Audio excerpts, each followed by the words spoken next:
né? Você que sentou aí em frente à TV, ou você que está na sua casa fazendo seus afazeres, TV ligada, ouvindo o que a gente está falando, vou trazer agora para você o caso da Rosélia Maria Martins Caldas. Esse assunto que a gente vem tratando uma semana, capítulo a capítulo. A empresária de 51 anos, né, que foi morta com 3 tiros pelas costas em Araucária. A polícia dá o caso como encerrado. E que Rosélia foi assassinada pelo enteado que ela ajudou a criar. Amando do pai dele, marido dela, com quem a empresária foi casada por 34 anos. Vou falar com a Bruna Frenner, que vai fechar essa história hoje pra gente, porque a informação que se tem, inclusive, é de que a Rosélia teria sido ameaçada pelo ex-marido. O próprio delegado falou aqui que ela não fez nenhum registro disso, né? Mas o fim da Rosélia foi trágico. Agora, pelo menos, as pessoas apontadas como responsáveis por esse crime bárbaro estão presas. Bruna, sei que você preparou uma reportagem especial, inclusive, sobre esse caso, trazendo as últimas novidades sobre ele, né? Isso, Jasson, todos os detalhes, né, de tudo o que aconteceu a respeito desse caso, a entrevista hoje cedo também com o delegado responsável por essa investigação e também já estou aqui, daqui a pouco eu vou entrevistar o advogado que representa a família de Rosélia, tá? De Rosélia. A família de Rosélia, então, já está representada por um advogado e ele vai conversar com a gente depois dessa reportagem. Primeiro, vamos assistir. Nas fotos de família, José Dirceu e Rosélia Caldas estão sempre juntos. Os 34 anos de casamento renderam muitas memórias. Também aparece nos registros Jonatas Caldas, o homem que atirou e matou a empresária. Memórias de uma família que poderia ser feliz se não fosse o ciúme possessivo do ex-marido. Sábado, 7 de janeiro, por volta de 11h30 da noite, Rosélia voltava do bairro Jardim das Américas, em Curitiba, onde foi deixar o namorado. Ela estava no próprio carro, esse Onix prata. Por algum motivo ainda desconhecido, Rosélia para o veículo. Quem para atrás é Dirceu e Jonatas, no Clio. Jonatas então desce do veículo e entra no carro da ex-madrasta. É Rosélia quem está dirigindo. Minutos depois, o carro dela já aparece em frente à Repar.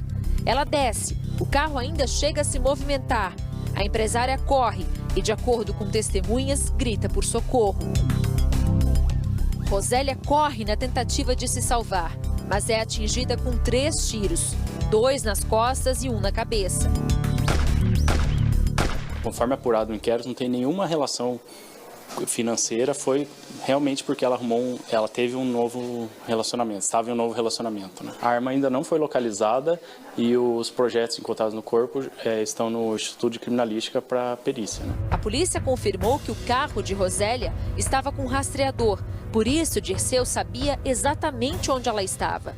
A gente sabe quando ele colocou o rastreador no carro? Faz 3 meses que ele está com o rastreador no veículo. Assim que ela terminou o casamento, então, provavelmente. Provavelmente. E ela sabia? A gente sabe. Ela desconfiava. Mas ele tinha falado para ela que tinha tirado. A investigação da polícia revelou que depois de deixar o filho ir executar Rosélia, José Dirceu foi para o bairro Capela Velha, em Araucária, onde mora a namorada de Jonatas, para trocar de carro. Deixou o Clio e pegou um Sandero branco. Foi com essa mulher que a polícia conseguiu algumas informações que ajudaram a esclarecer o crime. Segundo relatado, né, segundo foi apurado, ela já era uma pessoa que já sofria uma violência, ameaças por parte de Jonatas, não violência física, ameaças, e ela colaborou com a polícia dando muitas informações importantes para o esclarecimento do crime. De acordo com a polícia, a ideia da dupla era matar Rosélia em São José dos Pinhais. A ideia era os 2 indivíduos participarem do crime, levando a vítima para São José dos Pinhais. Contudo, o senhor José Dirceu não acompanhou o Jonatas e a vítima conseguiu escapar em determinado momento ali na frente da refinaria Getúlio Vargas, foi onde o Jonas foi atrás e efetuou os disparos. Né? Ainda não se sabe como que a Rosélia parou o carro, decidiu parar. Pode ter sido uma chantagem? O que a polícia acredita? Com relação à abordagem feita pelos indivíduos ao veículo da Rosélia, estamos convictos de que foi uma chantagem que fez ela parar o veículo ali. O José Dirceu já exercia um determinado poder sobre ela, né? Então ela sentia receio de algumas palavras que ele falava e possivelmente ele utilizou alguma forma de convencê-la a parar naquele local. Assim que as imagens dos suspeitos apareceram na TV, a polícia recebeu denúncia da localização de pai e filho. Eles estavam aqui no bairro Tatuquara. Meio-dia, a polícia militar cumpriu os mandados de prisão. Eu vou abrir a porta aqui para vocês, o portão, só para vocês darem uma olhada lá dentro, ó. É um pensionato, né, vários apartamentos, e foi aqui que o Dirceu, então, e o Jonatas se esconderam. A polícia acredita que eles fizeram isso, começaram a se esconder a partir de domingo. Então, o crime aconteceu sábado, dia 7 de janeiro, na outra semana, e no último domingo, então, eles vieram se esconder aqui. Mas não deu certo, alguém viu na TV e fez a denúncia. Na verdade, eles estavam sem nenhum local para ficar, já que todos os outros endereços tinham sido visitados pela polícia, né? Então eles optaram por ficar num pensionato e estavam desde domingo lá, segundo informações que a gente levantou. Não parece que de fato eles queriam se esconder, né, doutor? Não, já tinha a informação de que eles iriam se apresentar, né? Os dois já estavam orientados para um advogado e optaram por exercer o direito ao silêncio, ficar em silêncio, em resumo. Ontem eu assisti o Balanço Geral, daí que eu vi que eles estavam foragidos. Eu fiquei muito chocada ao saber, porque eu não sabia até então que era aqui, do lado. Vizinho da senhora. Meu Deus, não posso nem imaginar, é assustador. Nós acreditamos que um caso dessa repercussão, o grau de torpeza em que ele aconteceu, que o judiciário os mantenham efetivamente presos. Eu acredito nisso, isso efetivamente vai acontecer.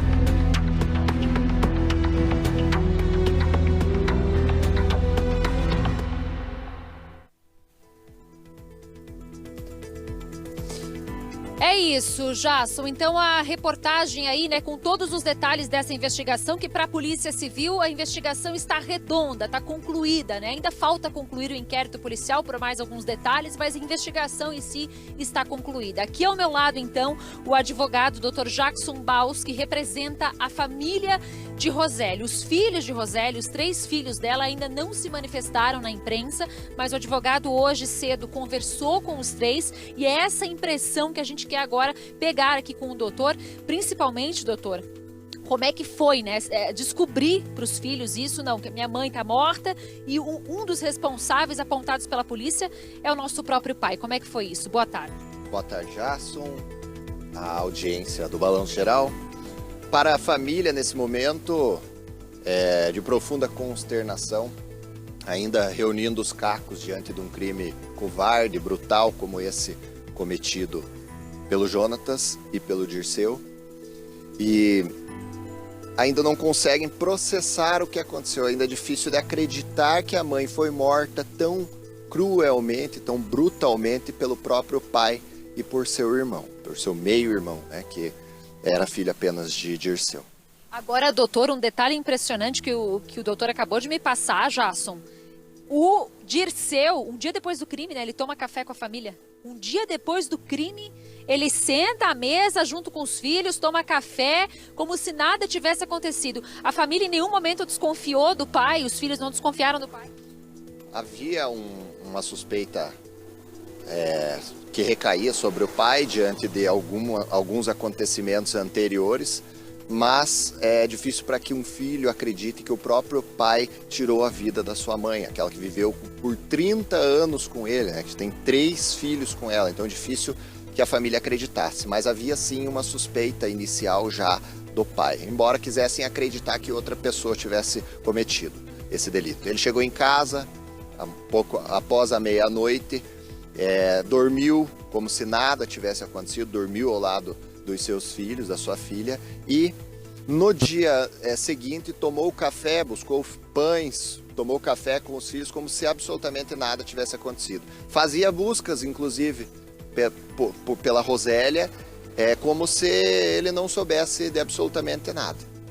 Jasson, eu estou só arrumando meu retorno aqui, que deu um probleminha, eu já te escuto novamente, mas eu vou fazer mais uma pergunta aqui para o doutor, que é a seguinte. Doutor, a gente não sabe onde está a arma do crime e tem mais informações ainda, como o celular de Rosélia, que o doutor precisa aí estar fazendo pressão para que se encontre. Sim.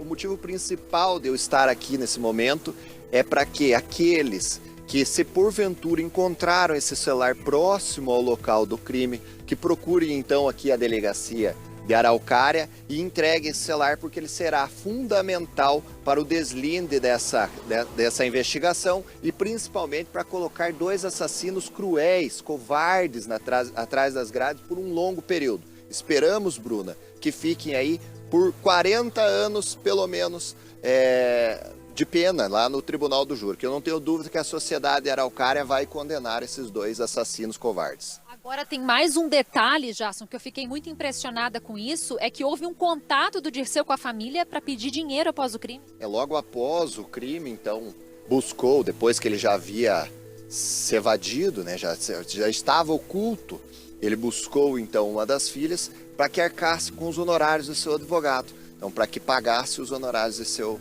advogado. Não sei quem é o advogado, mas buscou a sua filha então para que pagasse esses honorários. A filha, obviamente, já sabendo que seu pai era o assassino da sua mãe, negou essa oferta de dinheiro, né, esse pedido de dinheiro, e disse que infelizmente não poderia ajudá-lo e que era para que se entregasse. Ele disse então, não, amanhã eu irei me entregar. Só que o amanhã acabou não chegando, seria na data de hoje, ele acabou sendo preso ontem, na parte da manhã ainda lá numa pensão, né, escondido.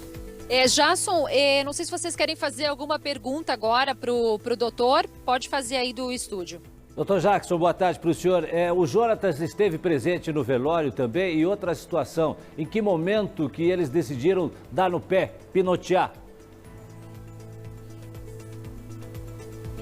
No pé, sumir. A frieza desses assassinos, né, se revela aí então em ambos estarem no velório, chorando inclusive no velório dessa mulher, né, da Rosélia. Estavam ambos até próximo do enterro, eles estavam lá no velório. Logo depois não conseguiam, nenhum dos dois, isso foi percebido pela família, que nenhum dos dois conseguia olhar, encarar ali a Rosélia no caixão. E isso também foi um indicativo de que poderia haver aí envolvimento de ambos nesse delito. A família percebeu isso? Percebeu, teve esse discernimento de que poderia, por não flertarem com ali o cadáver de Rosélia, né, por não flertarem com ela, poderiam estar envolvidos. Logo após, pouco antes do velório, então, desapareceram de lá e não foram vistos mais, principalmente o Jonatas. Doutor, a gente sabe que de acordo com a polícia, né, que o Dirceu colocou um rastreador, assim que eles terminaram o casamento, ele coloca esse aparelho no carro de Rosélia, né? E a informação também que a gente tem é que ele fala para Rosélia que tirou, mas ela tinha essa suspeita de que havia o rastreamento. O doutor acredita em premeditação nesse crime? Eu não tenho dúvida da premeditação, não tenho dúvida que eles responderão pelo feminicídio e com essa condição da premeditação. Justamente porque o modus operandi aponta já para uma premeditação, independente de estar ou não com o rastreador no veículo. Nós entendemos que esse rastreador estava, até por esse motivo eles encontraram ela ali às margens da rodovia. Mas não tenho dúvida que essa arma foi comprada exclusivamente para esse crime, não tenho dúvida de que eles arquitetaram todo esse desenrolar do crime muito antes da data dos fatos. A doutora Márcia tem uma pergunta para o doutor, vamos lá. Doutor Jackson, essas pessoas que chegaram a comentar como é que era a relação deles com o Jonatas, como é que era a relação do Jonatas com a Rosélia? O Jonatas e a Rosélia não tinham nenhuma animosidade, né, anterior para que ele pudesse cometer esse delito. Nós acreditamos, né, e aí é especulação minha apenas, de que ele tenha tomado as dores do pai pela separação, né, ter ouvido aí os reclames do pai e aí sim cometido esse delito. Mas que há alguma algum motivo para que Jonatas tenha cometido esse delito, não há. Em absoluto, não há nenhum motivo para que Jonatas tenha matado Rosélia, a não ser os reclames do pai de ter se separado aí há cerca de 90 dias. Muito obrigada, Dr. Jackson Baus, pela entrevista. Nosso abraço ali aos filhos de Rosélia. E é isso, né, Jackson? A gente consegue aí perceber, né, toda a investigação, tudo redondinho aqui no Balanço Geral, que acompanha essa história desde o começo, desde o início. E agora, né, a gente sabe que a polícia vai concluir o inquérito policial com todas essas informações trazidas aqui no Balanço Geral também.